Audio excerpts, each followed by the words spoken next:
Bonjour ou bonsoir. Tout dépend à quelle heure vous regardez cette vidéo de votre chroniqueur habituel de l'ODJ Média et de la web radio R212. Je ne pouvais pas ne pas faire une chronique sur la Coupe d'Afrique des Nations 2025, mais évidemment, il ne s'agira pas de sport, je laisse cela aux spécialistes. Je voudrais essayer de vous montrer comment le Maroc, le royaume des stades comme on le surnomme maintenant, transforme la CAN 2025 en soft power régional. Il serait naïf de croire que la Coupe d'Afrique des Nations 2025 n'est qu'un événement sportif. Pour un diplomate en poste dans la région, le constat est limpide. Le ballon rond sert ici de catalyseur à une stratégie d'influence patiemment construite depuis plus d'une décennie. Le Maroc n'organise pas la CAN pour exister sur la carte africaine. Il y est déjà. Il l'organise pour fixer les règles du jeu. À chaque arrivée de délégation, à chaque déplacement fluide entre les villes hôtes, un message silencieux circule. Nous savons faire et nous savons durer. Les infrastructures ne sont pas de simples décors. Elles racontent une histoire de continuité étatique, de planification et de choix assumés. Dans les cercles diplomatiques, cette cohérence impressionne. Elle tranche avec les improvisations observées ailleurs sur le continent lors de grands rendez-vous internationaux. Mais cette démonstration a aussi son revers. Certains partenaires africains, tout en saluant la réussite marocaine, s'interrogent: cette montée en gamme ne risque-t-elle pas de creuser davantage les écarts régionaux ? Ainsi, la force tranquille du soft power marocain passe par les infrastructures et la logistique. Et oui, on peut dire que le football devient un langage diplomatique. Le cœur du dispositif est cela: routes, rails, stades, aéroports. Le Maroc a compris une chose essentielle que beaucoup de pays découvrent trop tard. La crédibilité internationale se bâtit sur des détails qui fonctionnent sans bruit. La fluidité des déplacements durant la CAN 2025 agit comme une démonstration en conditions réelles, presque un audit de grandeur nature. Pour les investisseurs étrangers et les diplomates économiques, le signal est clair.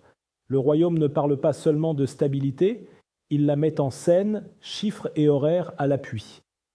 Un responsable européen confiait récemment en marge du match d'ouverture: ici, on sent que l'État est au rendez-vous. Pas seulement le jour de l'inauguration, mais dans l'exploitation quotidienne. Cette phrase résume à elle seule l'effet recherché. Toutefois, il faut noter que cette stratégie repose sur des investissements massifs. Leur rentabilité sociale et territoriale à long terme devra être surveillée de près.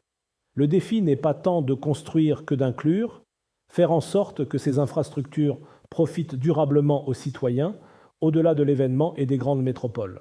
La CAN 2025 joue aussi sur un terrain plus sensible, celui de la sécurité et de la confiance. Dans un contexte régional parfois instable, le Maroc capitalise sur son image de havre sûr. La gestion des foules, la coordination des forces de sécurité et la discrétion opérationnelle constituent un argument diplomatique puissant, rarement affiché, mais largement commenté dans les cercles fermés. Ce positionnement de safe hub africain renforce l'attractivité du pays comme plateforme régionale pour les entreprises, les organisations internationales et même les événements futurs. Oui, certains observateurs rappellent qu'une telle centralité implique des responsabilités accrues: maintien des libertés, transparence, équilibre entre sécurité et droit. Le soft power ne se nourrit pas seulement d'efficacité, mais aussi de confiance morale. C'est sans doute ici que la concurrence régionale doit faire face aux nouveaux standards marocains et le débat devient plus délicat. En fixant un standard élevé, le Maroc oblige ses voisins à se repositionner. La réussite de la CAN 2025 agit comme un miroir parfois cruel pour d'autres capitales nord-africaines et africaines. Non par arrogance affichée, mais par simple comparaison des faits. Dans les chancelleries, le constat est partagé. La géopolitique déteste le vide, et le Royaume a choisi de le remplir avec du béton, des procédures et une vision à long terme. Cela ne signifie pas que la concurrence est écrasée définitivement, mais elle est sommée de se réinventer sous peine de rester spectatrice d'une dynamique régionale redessinée.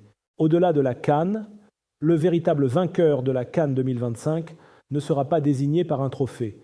Il se mesurera dans 10, 20 ou 30 ans, lorsque les infrastructures construites aujourd'hui continueront, ou non, à irriguer l'économie nationale, à soutenir l'emploi et à renforcer la cohésion territoriale.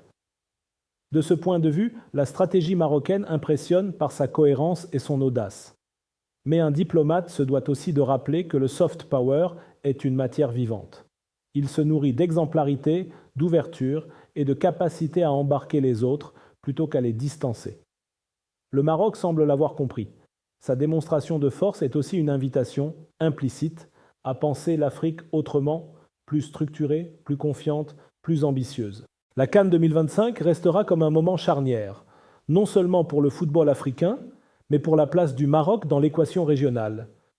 Une victoire sans fanfare excessive, mais avec un message clair, la puissance, aujourd'hui, se construit autant avec des stades qu'avec une vision.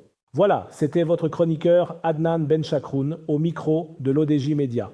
Je tenais absolument à partager avec vous ce sujet qui nous concerne tous, avec la conviction que mes propos sont là pour ouvrir le débat, même s'ils peuvent être contredits demain ou paraître dépassés après-demain.